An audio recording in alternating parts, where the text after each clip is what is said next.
தமிழ்நாட்டில் இருக்கக்கூடிய யுனெஸ்கோ உலக பாரம்பரிய சின்னங்களை இந்த பதிவில் பார்க்கலாம்.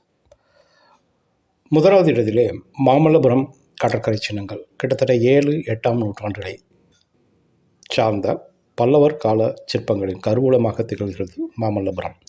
மகேந்திரவர்மன் மற்றும் நரசிம்மவர்ம பல்லவனால் கட்டப்பட்ட கற்சிற்பங்கள், குகை கோவில்கள், ஒற்றைக்கல் ரதம் மற்றும் கடற்கரை கோவில் ஆகியவை மாமல்லபுரத்தின் சிறப்பம்சங்களாகும். இரண்டாவது இடத்திலே ராஜராஜ சோழனால் கட்டப்பட்ட தஞ்சை பெரிய கோயில் 216 அடி உயரமுடைய 13 அடுக்குகளுடன் கூடிய கோபுரத்தின் உச்சியிலே 80 டன் எடையுள்ள கல். எப்படி அந்த காலத்தில் இப்படி ஒரு ஆலயத்தை கட்டினார்கள் என்று இன்றும் எல்லோரும் வியக்கும் அதிசயம். மூன்றாவது இடத்திலே ராஜராஜ சோழனின் மகனான ராஜேந்திர சோழன் கட்டிய கங்கை கொண்ட சோழபுரம். கங்கை வரை சென்று வெற்றி பெற்றதன் நினைவாக ராஜேந்திர சோழன் தன் தந்தை கட்டிய பெருவுடையார் கோவிலுக்கு இணையாக கட்டிய பெருங்கோயில் கங்கை கொண்ட சோழபுரம் பிரகதீஸ்வரர் ஆலயம். நான்காவது இடத்தில் தாராசுரம் ஐராவதீஸ்வரர் ஆலயம். ராஜராஜ சோழனின் பேரனான ராஜ சோழனுடைய பேரன் 2ஆம் ராஜராஜனால் கட்டப்பட்ட ஆலயம் தாராசுரம் ஐராவதீஸ்வரர் ஆலயம்.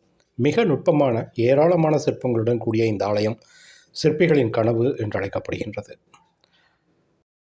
ஐந்தாவது இடத்திலே நீலகிரி மலை ரயில். இன்னமும் ஓடிக்கொண்டிருக்கின்ற நீராவி என்ஜின் ரயிலான ஊட்டி மலை ரயிலுக்கு நம் இதயத்திலும் உலக பாரம்பரிய சின்னத்திலும் நிரந்தர இடம் எப்பொழுதும் உண்டு. ஆறாவது இடத்திலே மேற்கு தொடர்ச்சி மலை. மேற்கு தொடர்ச்சி மலை இயற்கையின் பூரண எழில், அழகின் உச்சம். கண்கொள்ளா மலைகள், பள்ளத்தாக்குகள், ஏரிகள், வனப்பிரதேசங்கள், சரணாலயங்கள், நீர்வீழ்ச்சிகள் என்று முழுமையான இயற்கையினுடைய கொண்டாட்டம் மேற்கு தொடர்ச்சி மலை.